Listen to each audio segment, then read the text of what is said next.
running back 32. That's not good. Hashtag not good. Below Shane Vereen last year. Is this league funny scoring? Because I've got Danny Woodhead as the RB3. No, that's right. Should have been like RB6, wasn't he? No, Woodhead was RB3 in normal PPR. Good lord. Wow. All right. Well, this is kind of blowing my mind just reading this list.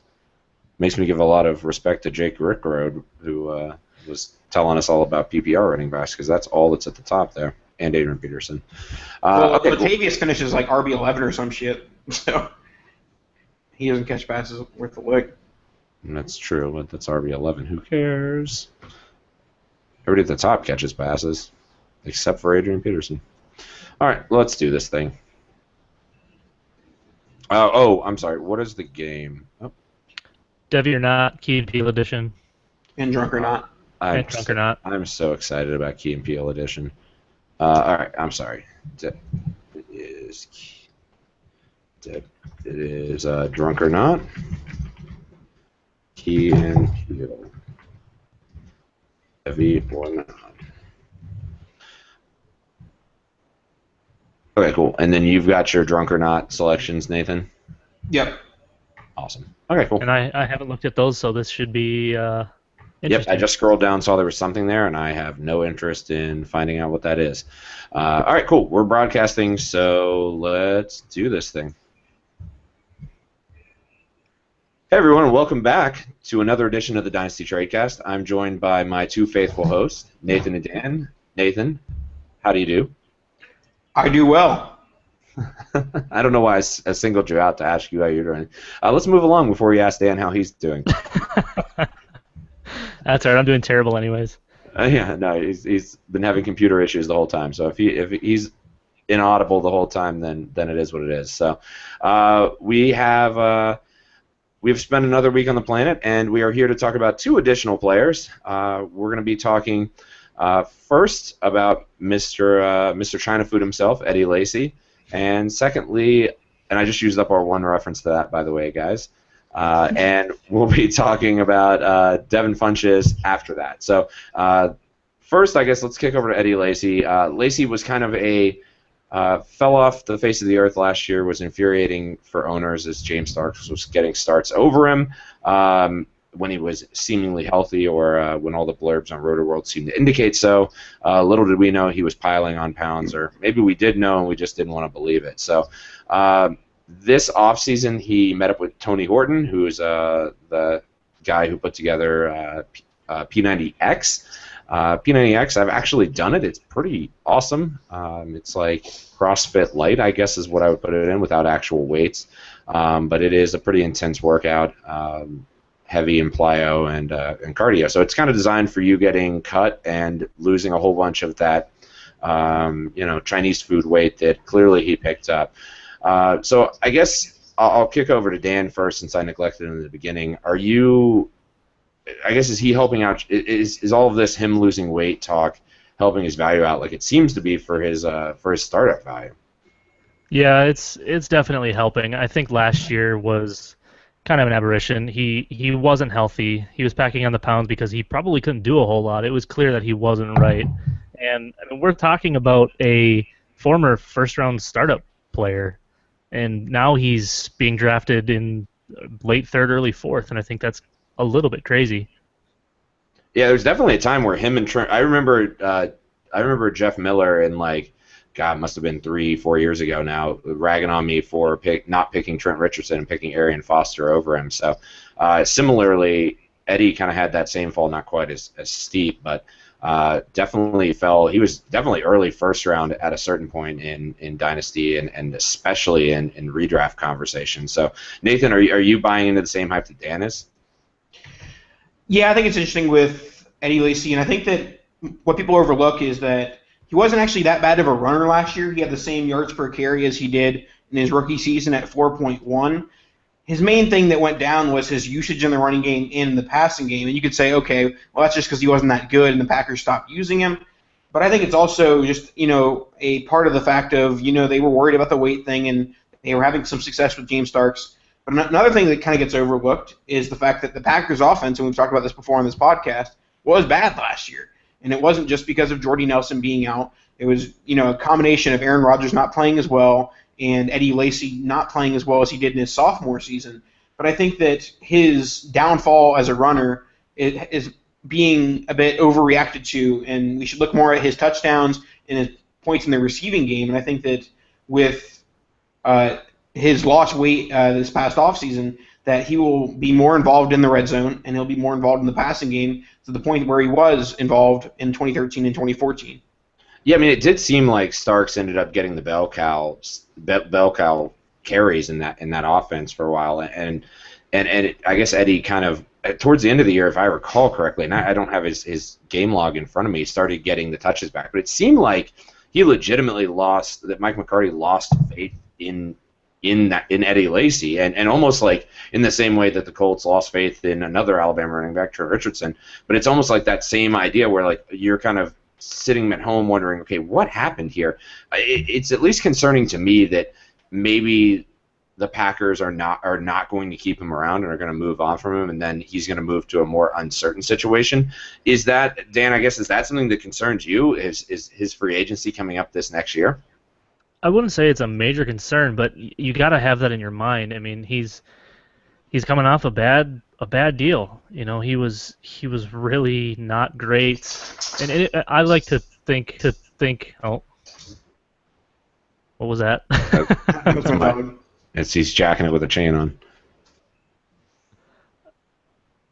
Just start over, Dan. Dan. At some point. It worries me a little bit. I wouldn't say that it's super concerning, but there's definitely something there. I think the way the Packers used him points for me that he obviously wasn't healthy, and I think they were kind of going hot hand because James Starks played pretty well when they had him in there. Obviously, he wasn't the enforcer that Eddie Lacy is, but yeah, it's kind of tough going on the contract year. I think he maybe moves on. I think Green Bay maybe saddles up with one of those 2017 running backs. So what you're talking about Starks is that, I mean, Starks is a player that I always stash on the end of my roster just because I feel like he becomes an RB1 anytime that Lacy's not on the field in that offense, and even when the offense wasn't any good, he's done it 3 years now where it's like, okay, wow, this guy's actually decent when he's not there. I guess, am I crazy for liking James Starks more? And actually, I had a conversation with somebody recently where I said I like James Starks more than Charles Sims. So first off, roast me for that, and am I crazy for loving James Starks? I don't think you're crazy. I mean, he's the situation he's in what should be a very good offense, and if they use him the way they're using him, it's a lot like Jerick McKinnon in Minnesota. People think I'm nuts for loving him the way I love him, but he's catching a bunch of passes. He's really efficient when he has the ball in his hands. He's not that flashy guy, but he's going to put up points if they use him like that. Well, then I'll defer to Nathan to make fun of me. Nathan, should I be leaving James Starks shares on the side of the road? No, I don't think you can leave James Starks shares on the side of the road because of the fact that there's still the risk that Eddie Lacy isn't as skinny as the pictures may think, and the Packers end up using James Starks like they did last year. And in the event of a Eddie Lacy injury, then James Starks becomes somewhat of a feature back in an offense headed by Aaron Rodgers. In terms of any sort of dynasty value, I don't see any sort of long-term value with James Starks. I think that any role that he has can easily be supplanted by any 2017 running back. And Dan brings up an interesting point with Eddie Lacy in the 2017 class is if the Packers do let him go, then teams around the NFL are going to be faced with the choice. Do we look at bringing Eddie Lacy in as our bell cow back? Or do we look at, drafting a running back in the first few rounds of the NFL draft? And I think that many teams, when they look at that decision, are going to be siding towards the 2017 picks. So if he doesn't stay in Green Bay, I'm a little bit worried that he becomes, not as much of a bell cow, not as much of a guy who gets 20 to 25 carries in a game. So that's pretty much how I look at it. And I think that when it's comparing to 2017 running backs, I think that people are going to kind of overreact with it. I think that Lacy is better than, probably, everyone other than about 3 or 4 running backs in that class. And I think that some people will be saying that he'll be, RB7 or 8 in that class when valuations come to front. That's interesting, I guess. So I guess I lost my train of thought there. Shit. What was I gonna say? I don't remember. That was certainly interesting, but my brain don't work good. I don't That's the recall. outtake right there. Yeah, maybe that's the outtake right there. All right, I've flustered myself to such a point that I don't want to move on. Hey, why don't you take it, Dan? Um, what did you finish up with, Nathan? With the Uh, 2017 guys? Comparing Lacey to 2017 guys, yeah.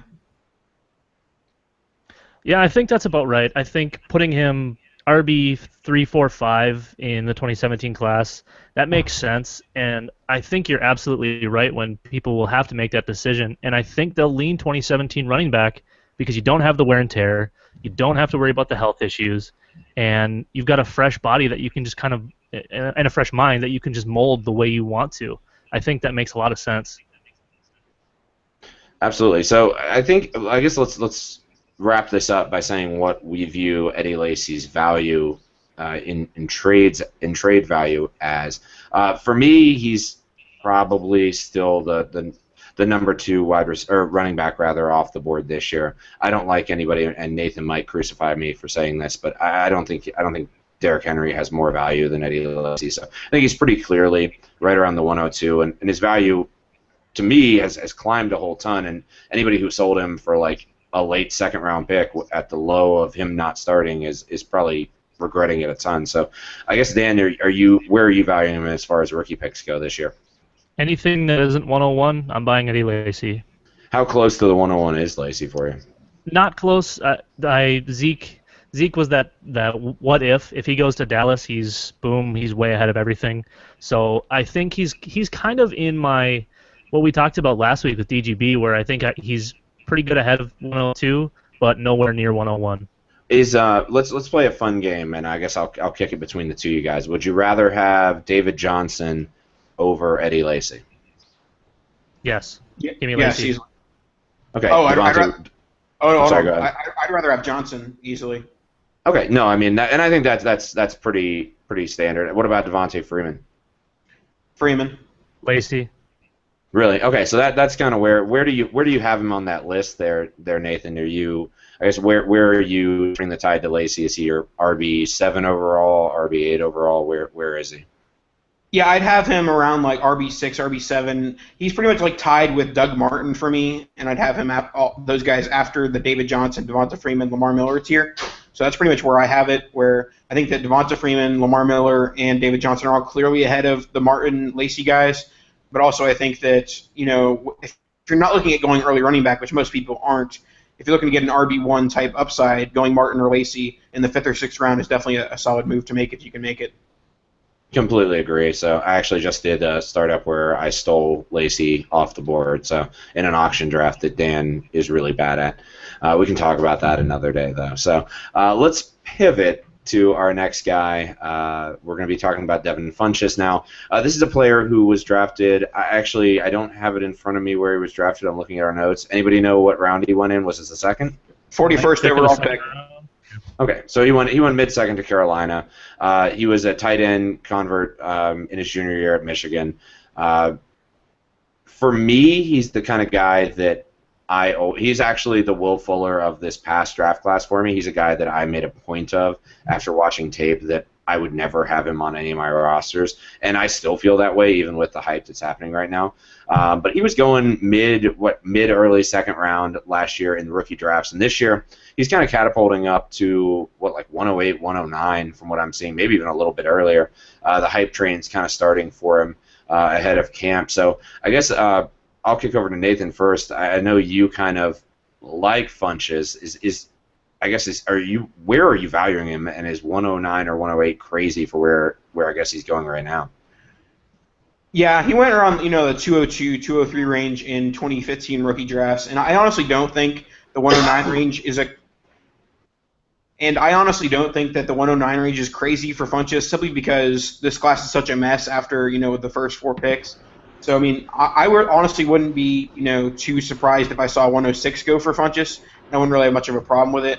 I think that Funchess definitely has his camps of believers, guys who are high on him like myself, and guys who just are completely avoiding him like you, Eric.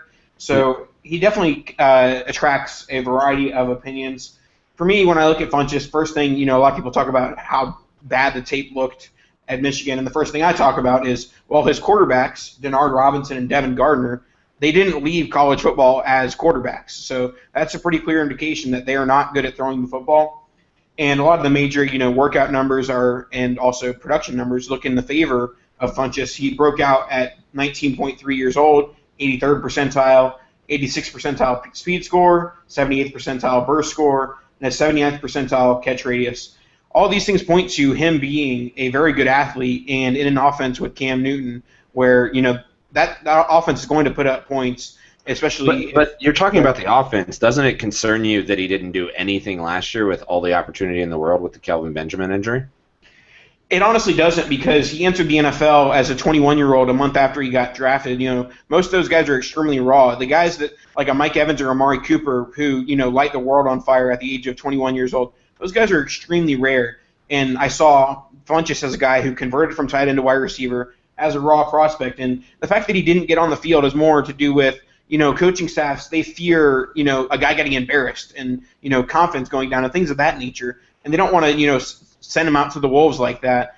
And we saw later in the season when he had a few of the bigger games, it's like, okay, he's finally learning the offense. He's getting acclimated to the position at the NFL level. These are things that are promising for the future of Devin Funchess. I couldn't disagree more with you, but Dan, let's kick over. I think you're kind of riding the fence on this one. You like him at his old value, not so much at his new one. So I guess tell us about that. Yeah, I was in love with him at his value previously, and his ADP is still reasonable. He's in a 76, I think, is where his ADP is, which I think is more than reasonable. But you talk to a lot of Funchess owners, and they're having him way higher than that. It seems you can't get him for a mid first if the owner is in with him. My main worry is you've experienced not being able to trade a mid first for like 106, 105 doesn't get you Funchess. Well, I haven't tried to do that, but I've asked about him, and they say mid first or this player, which I usually evaluate around that, and then I just kind of walk away. Whereas last year I was able to buy him for dirt, which I loved. But his hype's getting a little bit out of control for me. I can understand why people like him. Super solid on his metrics. He's got some really good scores in there, and you can't really look past that for somebody his size and that athletic ability. My issue more comes with, and I don't like Kelvin Benjamin, but he did some pretty decent things. As bad as he maybe looked, he did some decent things when he was there 2 years ago, and Greg Olson's still alive and running and one of the better tight ends in the NFL. Plus, Cam's going to get his. They're still going to run the ball with Jonathan Stewart. I struggle being third fiddle in an offense, even though they were super efficient last year, which it was insane, and I just don't think that offense can do what it did last year, and I don't know how many touches there's going to be to go around for everybody, because now they've got three big bodies they need to feed the ball. Yeah, I mean, that was my biggest concern, is I'm not a huge Kelvin Benjamin person either, and Benjamin was super, not efficient, but super fantasy relevant in an offense where basically playing incredibly inefficiently, whereas Funchess, and maybe Nathan's right, maybe you're convincing me that as a young tight end convert, it's very difficult for him to come in and be relevant. But I saw Benjamin, who I don't particularly like, come in and be essentially a dynasty stud in his first year, and I see that opportunity for Funchess and watched it go by, and I think to myself, okay, I'm right. The tape is bad. He's not the guy. But maybe 3 years from now, maybe we treat him like a tight end in development. Maybe 3 years from now, when maybe he will end up being pretty solid. And an offense where Jericho Cotchery can be relevant as the third option, I'm totally, I'd take Devin Funchess over 11 Jericho Cotcherys. So and I'm pretty low on him all around. I think the biggest thing is for me is, if we were to replace Devin Funchess with Kelvin Benjamin, when Kelvin Benjamin had his big year, as bad as he maybe looked, I think Funchess maybe did better. I think he's maybe a better football player. That's kind of where I struggle, because Carolina spent more on Kelvin Benjamin, so they're going to probably keep going back to him because he's got that draft capital. They want to probably feed him to make sure he can still do what he did, even though the offense was better without him. And maybe it's because Cam had a career year. Who knows? All right. Nathan, do you have anything else that you want to close on? We're running long on the player segment. Yeah, no, it was one thing to close on is that when you look at Devin Funchess versus his 2015 peers, he's severely less priced than guys like Devontae Parker, Dorial Green Beckham, who both they showed flashes just like Funchess did. Maybe showed a little more flashes, but they had higher draft capital, so they're being valued more at this time, and people just like them more as players. And then there's also the Brashad Perrimans and the Kevin Whites, who are also much more highly valued than Funchess, and they didn't show anything in their rookie years due to injury. So I think that any sort of argument along the lines of, oh, Funchess didn't show enough in his rookie season, it's not necessarily because he's a young guy, 21 years old, raw position convert, but also because there's guys in his same rookie class that didn't play a single snap in their rookie years, and they're still going a few rounds before him. All right, we'll end it with that. So let's kick over to a tried and true game that Nathan brought to us, 3 weeks ago, Nathan? It was probably about a month ago. Probably about 4 weeks ago, says Nathan. So this is Nathan Powell's Drunk or Not. All right, here we go. On the suggestion of Eric last time, I will not be saying the exact date, just the month that happened, so we can't do any cheating as far That's as... good. I like cheating. Yes. So in May of 2015, in a tight end premium league, I sent Charles Johnson for Eric Ebron. So I ask you fellas, was I drunk or not? Oh, God, this is brutal. Charles Johnson. Wow. That was the offseason where Johnson was working out with, like, Brandon Marshall, right, and was going to be, like, the next big thing. Oh. I'm going to go with you got drunk and you had a hot take and you went with it, and so you ended up with Ebron on your team. I'm going to say not drunk, and you realize that Charles Johnson wasn't actually #good at football. And I think you were not drunk. I think you just made a good deal. Yeah, Charles Johnson was my biggest sell on my dynasty teams last year. I got a lot of shares as a 4th or 5th round pick. And so I've pretty much been trying to sell the entire offseason. And this offer came to my inbox while I was sober. And I was like, I'm going to make this deal because I'm going to trade an undrafted free agent. I'm going to get drunk. Yes. I'm going to trade an undrafted free agent wide receiver for a guy who struggled in his first year with Eric Ebron. But he was still a first-round pick and a tight end, so tough to really dismiss that. And I like the deal now. I mean, I like the deal then, and I like the deal even more now that Charles Johnson kind of flamed out in his 3rd year in the league. So you were sober? Yes. All right. No, I mean, you made it sound like you were like, I was sober when I got the offer, and then I started drinking and accepted it. That's what you almost made it sound like there for a second. All right, so I've got some real blockbusters, very exciting trades. I don't know why I chose some vanilla trades here, but this one was from last month, May of 2016. I sent Theo Riddick a 2018 third for 2.16, which eventually became Rams Mike Thomas, 303, which became Cleveland Rashard Higgins, and 2018 second. So was I drunk or not? I literally don't care, Nathan. This trade is just news-rama. I'm going to go... Well, I'm just going to... it's so boring, I'm just going to say you were hammered for it, and you just were like, F it, I'm going to go for it. Yeah, you totally got smoked. There's no way you'd sell Theo Riddick for that. What? I really don't think I got smoked in this trade. I mean, the 2018 second's probably the best part of the deal, to be honest. But no, I was definitely drunk here. I didn't have any picks in this league in the rookie draft, and so when they offered 2.16 and 303, I was like, yeah, sure, I don't need Theo Riddick. It was a one RB league, so I was like, all right, why not? I'll never start. Did you have a couple Chardonnays at the Powell household? What was going on? I don't really remember. Was it at least Chardonnay, Nathan? Come on. I don't drink wine. That is shocking. All right, so next one, let's keep this moving. From June of 2014 to 2 years ago now, I sent a 2015 first and a 2016 first for 2016 first.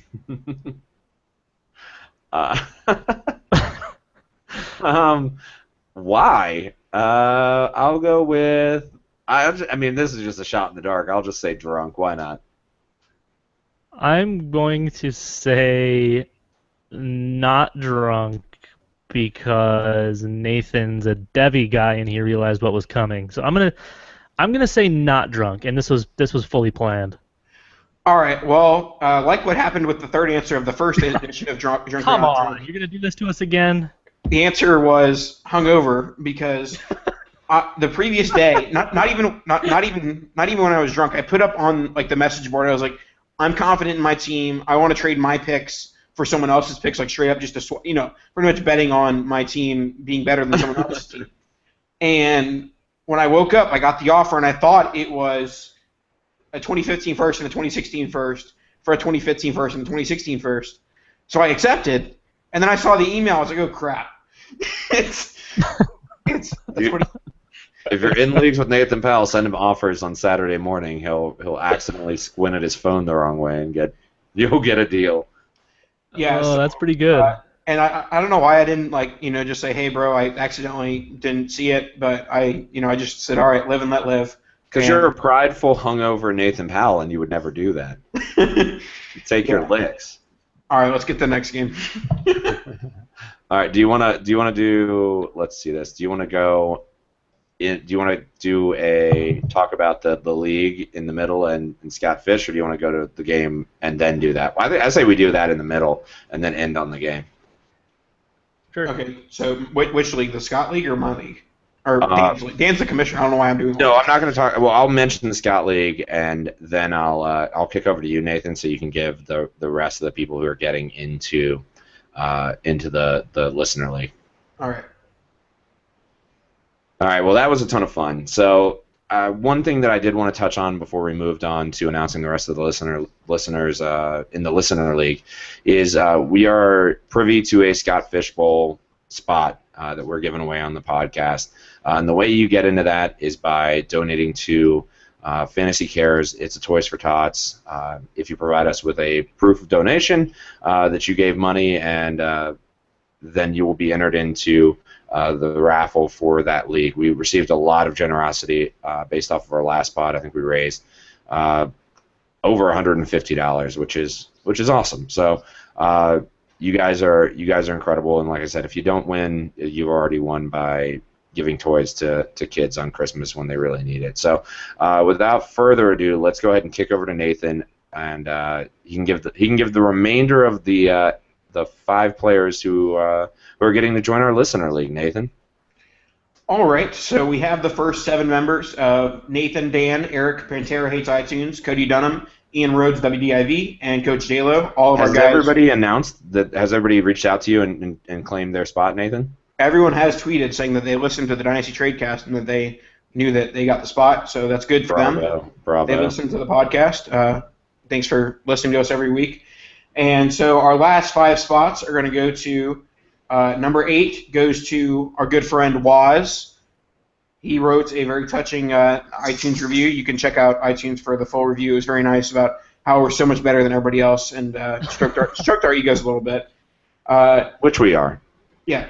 Number 9 was from Adam Graham 79. Adam Graham, he had a very nice note for me. He says, "He's my hands down my favorite note." By the way, I laughed out loud reading this review.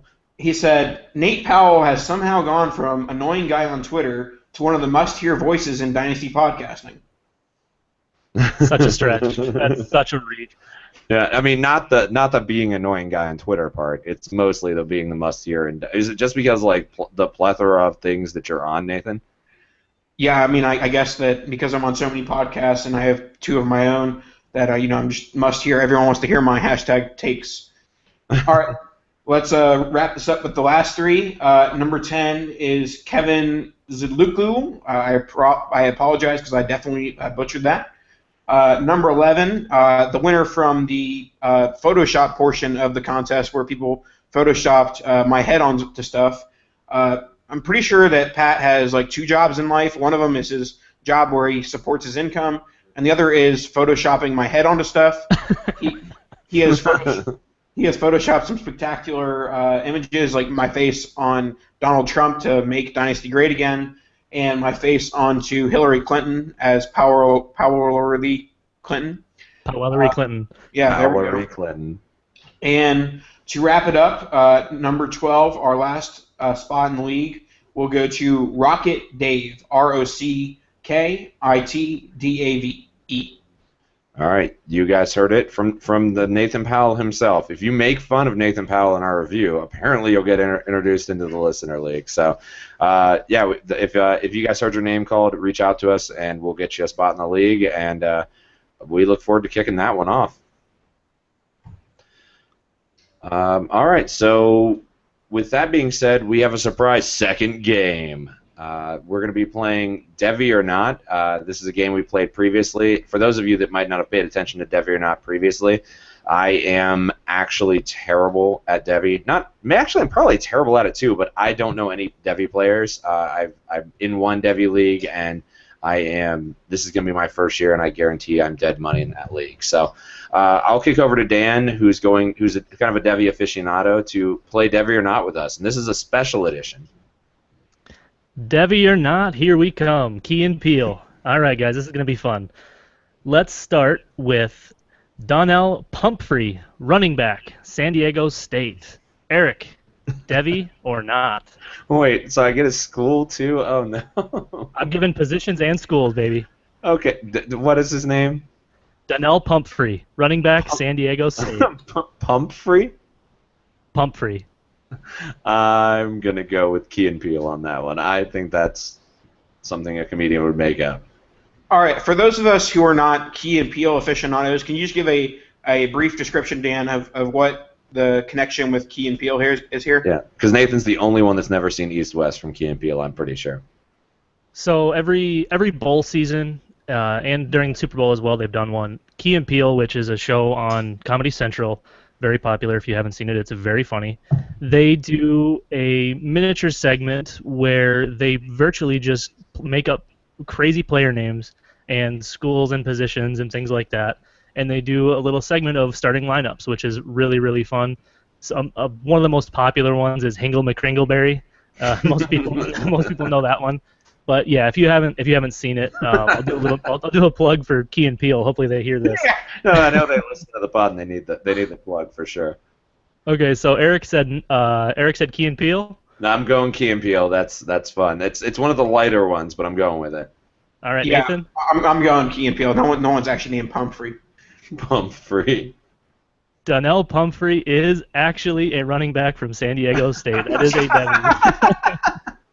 All right, I love it, Pumphrey. Is he actually going to end up in the league or what? He's kind of a reach, but he is technically relevant. I can't wait for him on the Orange Report if he's not, or Devi Report rather, not Orange Report. It's already out. He's actually in the Devi Report because that's where I got it from. Shout out Nick Whalen. Shout out Nick Whalen. Okay, let's go on to player number 2. Let's go with DeJasper Probencrux, wide receiver, South Carolina. Eric, Devi or Not? I'm sorry, I just want to hear the name again. DeJasper Probencrux. DeJasper Probencrux. There's no way it's a real name. No way. Key and Peele. Nathan? All right, just so this isn't dumb and I disagree with Eric on everything, I'm gonna go. I'm gonna go with real. Well, I'm gonna win, Nathan, if you do this. So DeJasper Probencrux is from Key and Peele, and he's actually, I didn't want to give it away because what they say in the show is DeJasper Probencrux the third. He's actually the third, which would have given it away. All right, next one is T.J. Juxon, running back, Wayne State. Let's start with Nathan this time. All right, there's no way any actual Devi prospect came from Wayne State. This isn't like the SNL skit or whatever, so I'm going to go with Key and Peele. You sound so old right now, Nathan. And the SNL skit? What if you're 23? What's the matter with you? Oh, man. Eric? I'm sorry, repeat the name, sir. Country of origin? T.J. Juxon, running back, Wayne State. Oh, I mean, Wayne State doesn't even sound like a school, but it's just a real name, so it's not a funny name. I'm going to go with the actual Devi prospect to beat Nathan. Can I have beaten Nathan right now? It is from Key and Peele. All right. We're tied up. Let's get a tiebreaker. All right, let's get a good one here. Something that Nathan won't know. All right, let's go with Dan Smith, quarterback, BYU. Dan Smith? Eric? That's so boring. All right, you want a different one? I do, actually. That one's not any fun. It doesn't make me laugh. All right, let's do Standish Dobard, tight end, Miami. Standish Dobard. I'll go with Key and Peele. Nathan? I agree with Eric, but just because this is a tiebreaker, And I'm going to win. I'm going to go with the player. Well, Nathan, because you thought it was real and then changed your mind, you actually won because he is a legitimate tight end prospect. What was his name? Standish Dobard. Standish Dobard.